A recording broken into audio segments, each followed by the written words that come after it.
रामचन्द्राय जनकराजजा Manoharrai मामकाभीष्टदाय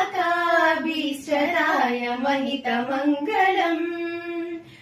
कोसलेशाय मन्दहासदासपोषणाय वासवादिविनुत सद्वराय Mangalam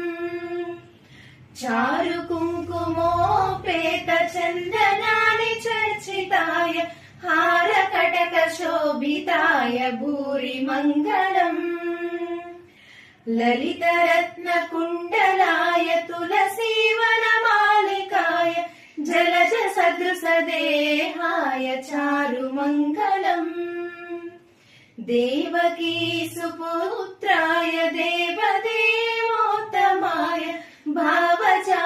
गुरुवराय भव्यमङ्गलम् पुण्डरीकाक्षाय पूर्णचन्द्रवदनाय अण्डजावाहनाय अतुलमङ्गलम्